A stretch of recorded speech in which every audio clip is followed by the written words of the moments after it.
Welcome to Coach's Corner, Cat fans. Thanks for tuning in, those of you out there watching. And certainly, we got the big St. Henry game this week, the backyard brawl, as they say. And so it's been a long-standing rivalry, obviously, and a good, respectful rivalry. And so we're looking forward to that Friday night at Cavalier Stadium, a 7:30 game. And so before we talk about St. Henry a little bit, let's back up till last week and talk about the Fort Recovery game a little bit and recap that game. The score was 33-7, and really the game was a lot closer than that, more competitive than that score would indicate. 13-7 at half.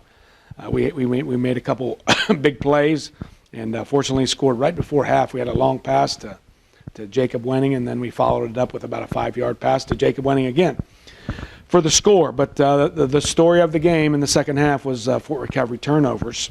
And like I tell the kids, and like everybody knows, I guess, that follows football really pretty closely, is that other than score, the team that wins the turnover battle typically would win those games. And in the second half, they fumbled one on their own without any contact between the quarterback and the running back, and then we did have a nice strip on the kickoff. We scored, and then we kicked off, and the very next play we stripped it away from them, and I know we had a pick towards the end of the game, and I think another fumble in there. So turnovers was really the difference, and fortunately for our offense, we capitalized on 3 or 4 of those. So we feel good about that. That turnover ratio was 4-0, but really they had a punt snapped over the punter's head, which gave us the ball on like the 15 or 20 yard line too. So really 5 turnovers, and we capitalized with big plays. We really,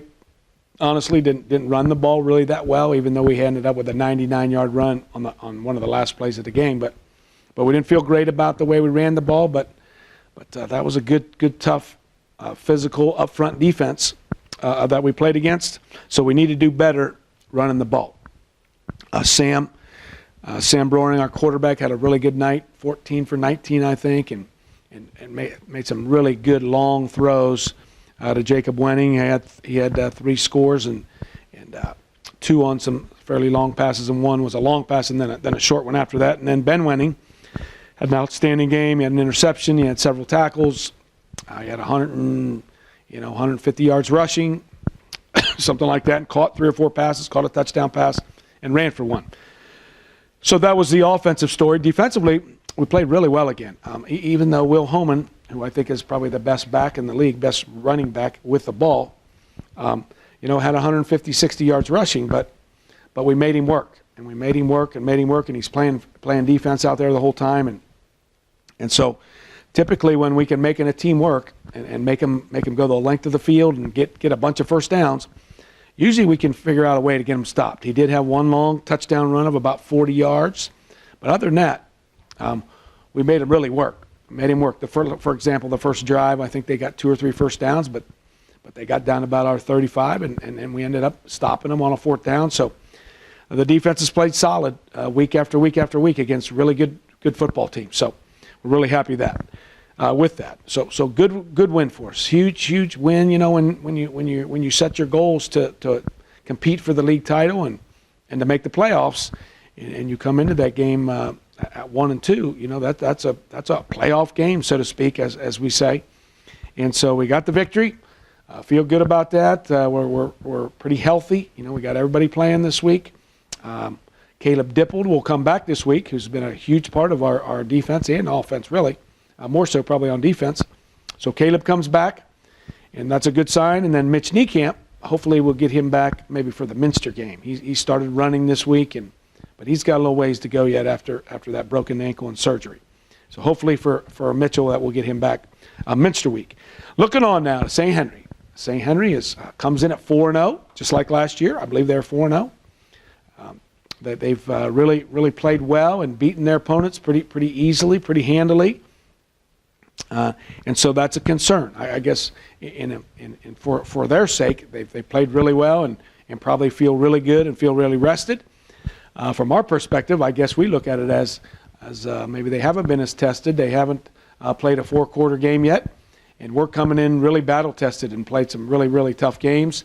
And I guess the negative for us might be that Guys are maybe a little bit sore and a little bit beat up, but they're feeling really, really pretty good. So you can look at that both ways, and hopefully being battle tested will be a benefit to us, and as we look forward to the game.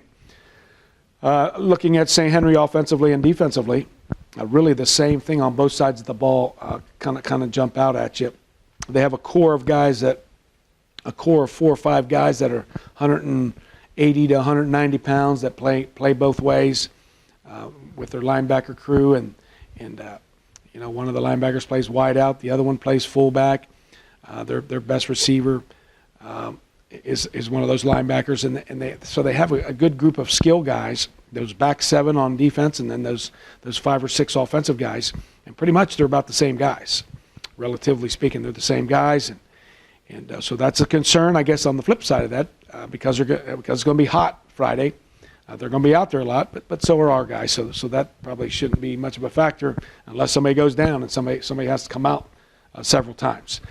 They're a run in, pass mixed team. Their quarterback's a good thrower. I'm not sure he really wants to run the ball too much, but they spread the wealth and use some different guys. Defensively, like I said, that linebacker core is what impresses me the most. The four linebackers across. Again, they're not overly huge guys like maybe you would see from Marion or Clinton Massey, but they're good athletic, 185, 190 pound guys that run to the ball, and of course they blitz a lot, and so you got to block them, and you got to get and they're good tacklers. The interesting matchup will be the O and the D line matchup, and so we'll see. They're not a real big stout team like we've seen the last 3 or 4 weeks, and so it'll be a good matchup there with the O and the D line, and I feel like, to be honest with you, whoever wins that battle between that O and D line on both teams is going to win this football game. So, like I said, I think the weather could be a factor depending on how guys handle the heat.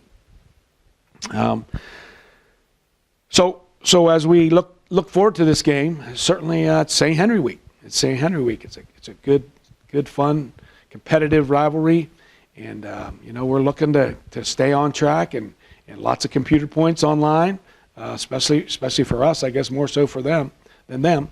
And so to try to keep that league title hopes alive, a victory would be awesome, and to get in the playoffs. So both of those things are on the line for us. So looking forward to the challenge at 7:30, Cavalier Stadium, Coldwater versus St. Henry.